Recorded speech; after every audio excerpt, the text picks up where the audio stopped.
എല്ലാവർക്കും നമസ്കാരം. Welcome back to Niyans. കറിയൊന്നുമില്ലാതെ തന്നെ വളരെ ഈസി ആയിട്ട് തയ്യാറാക്കാൻ പറ്റുന്ന ബ്രേക്ക്ഫാസ്റ്റ് ആയിട്ടോ ഡിന്നറായിട്ടോ ഒക്കെ കഴിക്കാൻ പറ്റിയ ഒരു കിടിലൻ ഐറ്റത്തിൻ്റെ റെസിപ്പിയാണ് ഇന്നത്തെ വീഡിയോയിലുള്ളത്.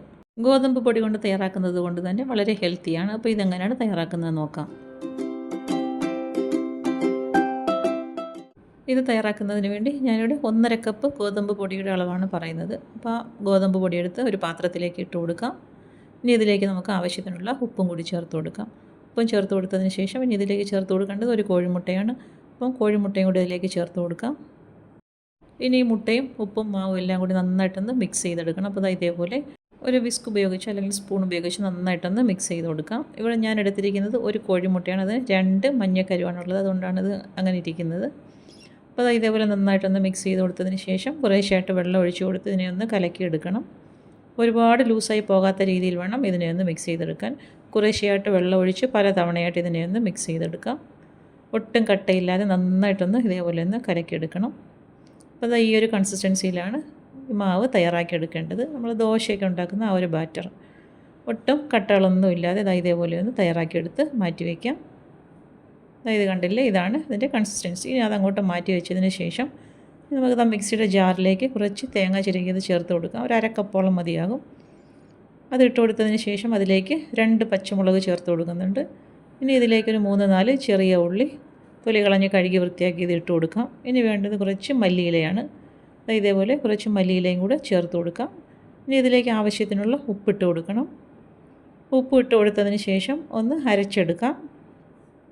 അരച്ചെടുത്തതിന് ശേഷം നമുക്ക് നോക്കിയതിന് ശേഷം വേണം വെള്ളം ചേർത്ത് കൊടുക്കാൻ. ഒരു ലേശം വെള്ളം കൂടി ഇതിലേക്ക് ഒഴിച്ചു കൊടുക്കാം. ഒരു 1/4 കപ്പോളം മതിയാകും. വെള്ളവും കൂടി ഒഴിച്ചു കൊടുത്തതിന് ശേഷം വീണ്ടും നന്നായിട്ടൊന്ന് അരച്ചെടുക്കാം.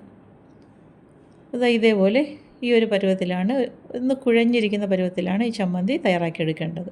ഇനി അത് മാറ്റി വെച്ചതിന് ശേഷം ഒരു പാത്രത്തിലേക്ക് കുറച്ച് ചെറിയ ഉള്ളി അരിഞ്ഞത് ഇട്ട് കൊടുക്കാം. ചെറിയ ഉള്ളിയോ സവാള ഏത് വേണമെങ്കിലും ഇട്ട് കൊടുക്കാം. അതിലേക്ക് ഒരു പച്ചമുളക് ചെറുതായിട്ട് അരിഞ്ഞതും കൂടി ഇട്ട് കൊടുക്കാം. ആവശ്യത്തിനുള്ള ഉപ്പ് ഇട്ട് കൊടുത്തതിന് ശേഷം നന്നായിട്ടൊന്ന് മിക്സ് ചെയ്തെടുക്കാം. അപ്പോൾ കൈ കൊണ്ട് ഇതേപോലെ ഒന്ന് ഞെരടി യോജിപ്പിച്ച് കൊടുക്കാം. ഇനി ഇതിലേക്ക് മുട്ടയാണ് ചേർത്ത് കൊടുക്കേണ്ടത്. ഒരു 3 കോഴിമുട്ട ഇതിലേക്ക് ചേർത്ത് കൊടുക്കുന്നുണ്ട്. അപ്പോൾ ഇതേപോലെ മുട്ട അതിലേക്ക് ഉടച്ചൊഴിച്ച് കൊടുക്കാം. ഇത് നമുക്ക് മുട്ട അതിലേക്ക് ദോശ പരത്തിയിട്ട് അതിൻ്റെ പുറത്ത് ഒഴിച്ചു കൊടുക്കാനുള്ളതാണ്. അപ്പോൾ 3 കോഴിമുട്ടയാണ് ചേർത്തേക്കുന്നത്. ഇനി ഇതിലേക്ക് ചേർത്ത് കൊടുക്കുന്നത് ഒരു പകുതി തക്കാളിയാണ്. അത് വളരെ ചെറുതായിട്ട് അരിഞ്ഞതും കൂടി ഇട്ട് കൊടുക്കാം. ഇട്ട് കൊടുത്തതിന് ശേഷം എല്ലാം കൂടി നന്നായിട്ടൊന്ന് മിക്സ് ചെയ്ത് കൊടുക്കണം. ഇതേപോലെ നേരത്തെ ചെയ്തതുപോലെ തന്നെ ഒരു വിസ്ക് ഉപയോഗിച്ച് നന്നായിട്ടൊന്ന് മിക്സ് ചെയ്ത് കൊടുക്കാം. മിക്സ് ചെയ്ത് കൊടുത്തതിന് ശേഷം അതും മാറ്റി വയ്ക്കാം. ഇനി നമുക്കിത് ചുട്ടെടുക്കാൻ വേണ്ടി ഒരു പാൻ അടുപ്പിൽ വെച്ച് കൊടുത്തിട്ടുണ്ട്. നന്നായിട്ട് ചൂടായി വരുന്ന സമയത്ത് നമുക്ക് നേരത്തെ തയ്യാറാക്കി വെച്ചിരിക്കുന്ന ബാറ്ററിൽ നിന്നും ഇതേപോലെ ദോശ ചുട്ടെടുക്കാം. അപ്പോൾ ആവശ്യത്തിനുള്ള മാവ് കോരി ഒഴിച്ച് നന്നായിട്ട് കനം കുറച്ച് ഇതേപോലെ ഒന്ന് പരത്തിയെടുക്കണം. പരത്തി ഉടനെ തന്നെ ഫ്ലെയിം നന്നായിട്ട് സിമ്മിലാക്കി കൊടുത്തതിന് ശേഷം ഇതേപോലെ നമ്മൾ നേരത്തെ തയ്യാറാക്കി വെച്ചിരുന്ന ചമ്മന്തിയില്ലേ, അത് ദോശയുടെ എല്ലാ ഭാഗത്തും നന്നായിട്ടൊന്ന് നിരത്തി കൊടുക്കണം. അതിൻ്റെ ആ ഒരു ടേസ്റ്റ് നമുക്ക് ദോശ ചുട്ടെടുക്കുമ്പോൾ വേണം. അതിന് വേണ്ടി അത്രത്തോളം ഇതിലേക്ക് ഇങ്ങനെയൊന്ന് തേച്ച് കൊടുക്കണം. അതിനുശേഷം തയ്യാറാക്കി വെച്ചിരിക്കുന്ന മുട്ടയുടെ ബാറ്റർ ഇതേപോലെ ആവശ്യത്തിനനുസരിച്ച് നമുക്ക് അതിൻ്റെ പുറത്തേക്ക് ഒഴിച്ചു കൊടുക്കാം. എത്രത്തോളം ആവശ്യമുണ്ടോ അതിനനുസരിച്ച് ഒഴിച്ചു കൊടുത്ത് നന്നായിട്ടൊന്ന് നിരത്തി കൊടുക്കണം. ഇതേപോലെ എല്ലാ ഭാഗത്തും മുട്ട മിക്സും കൂടി ഇതേപോലെ ഒന്ന് ഒഴിച്ചു കൊടുക്കാം. ഇനി ഒരു 2 മിനിറ്റോളം ഒന്ന് വെയിറ്റ് ചെയ്യണം. ഫ്ലെയിം നന്നായിട്ട് സിമ്മിലാക്കിയിരിക്കണം, ഇല്ലാന്നുണ്ടെങ്കിൽ അടിവശം കരിഞ്ഞു പോകും.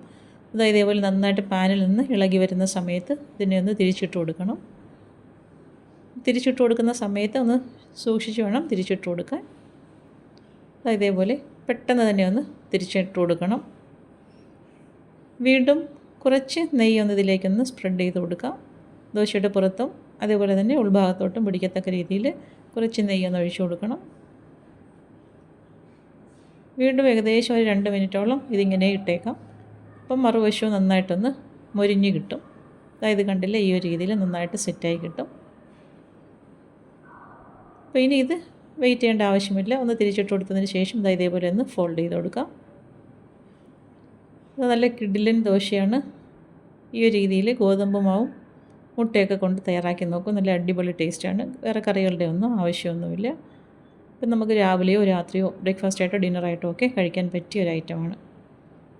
കണ്ടില്ലേ, നല്ല സെറ്റായി വന്നിട്ടുണ്ട്. നമുക്ക് വീണ്ടും ഒരെണ്ണം കൂടി ഇതേപോലെ ഒന്ന് ചെയ്തെടുക്കാം. ദോശ പരത്താൻ ആവശ്യമുള്ള മാവ് പാനിലേക്ക് ഒഴിച്ചു കൊടുത്ത് നന്നായിട്ടൊന്ന് നിരത്തി കൊടുക്കാം. ഒട്ടും കനമില്ലാതെ വേണം ദോശ തയ്യാറാക്കാൻ. പിന്നീട് നേരത്തെ ചെയ്തതുപോലെ തന്നെ തയ്യാറാക്കി വെച്ചിരിക്കുന്ന ചമ്മന്തി ദോശയുടെ എല്ലാ ഭാഗത്തും ഒന്ന് നിരത്തി കൊടുക്കാം. ഇങ്ങനെ എല്ലാ ഭാഗത്തും നിരത്തി കൊടുത്തതിന് ശേഷം തയ്യാറാക്കി വെച്ചിരിക്കുന്ന മുട്ടയുടെ ബാറ്റർ ഇതിലേക്ക് ഒഴിച്ചു കൊടുക്കാം. അതൊക്കെ നമുക്ക് ആവശ്യത്തിനനുസരിച്ച് ഒഴിച്ചു കൊടുത്താൽ മതിയാകും.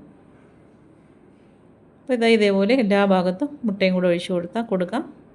ഈ സമയത്ത് പ്രത്യേകിച്ച് ശ്രദ്ധിക്കേണ്ടത് ഫ്ലെയിം അഡ്ജസ്റ്റ് ചെയ്ത് വേണം തയ്യാറാക്കിയെടുക്കാൻ, അല്ലെന്നുണ്ടെങ്കിൽ അടിവശം കരിഞ്ഞു പോകും. അപ്പോൾ ഇതേപോലെ ആക്കിയതിന് ശേഷം അടിവശം ഒന്ന് പരുവായി വരുന്ന സമയത്ത് ഇതേപോലെ തിരിച്ചിട്ട് കൊടുക്കാം. തിരിച്ചിട്ട് കൊടുത്തതിന് ശേഷം കുറച്ച് നെയ്യ് ഇതേപോലെ ഒഴിച്ചു കൊടുക്കാം. ഒഴിച്ചു കൊടുത്തതിന് ശേഷം മറുഭാഗം നന്നായിട്ടൊന്ന് പരുവായി വരുന്ന സമയത്ത് ഇതേപോലെ ഒന്ന് തിരിച്ചിട്ട് കൊടുക്കണം. തിരിച്ചിട്ട് കൊടുത്തതിന് ശേഷം ഇതേപോലെ ഒന്ന് ഫോൾഡ് ചെയ്തെടുക്കാം. അപ്പോൾ നമ്മൾ ദോശ റെഡിയായി കഴിഞ്ഞു. അപ്പോൾ ഈ ഒരു അളവിൽ നിന്നും ഏകദേശം ഒരു 5 ദോശയോടെ നമുക്ക് തയ്യാറാക്കിയെടുക്കാം. ഗോതമ്പ് പൊടിയും മുട്ടയും ഒക്കെ കൊണ്ട് നല്ല ഹെൽത്തി ആയിട്ടുള്ള ഈ ഒരു ഐറ്റം ഇങ്ങനെയൊന്ന് തയ്യാറാക്കി നോക്കൂ. ഇതാകുമ്പോൾ നമുക്ക് വേറെ കറികളൊന്നും പ്രത്യേകിച്ച് തയ്യാറാക്കിയെടുക്കേണ്ട ആവശ്യമില്ല. ബ്രേക്ക്ഫാസ്റ്റായിട്ടോ ഡിന്നറായിട്ടോ ഒക്കെ വളരെ ഈസി ആയിട്ട് തന്നെ തയ്യാറാക്കിയെടുക്കാൻ പറ്റും. തീർച്ചയായിട്ടും ഈ ഒരു ഐറ്റം ഇങ്ങനെയൊന്ന് തയ്യാറാക്കി നോക്കും. നല്ല അടിപൊളി ടേസ്റ്റാണ്.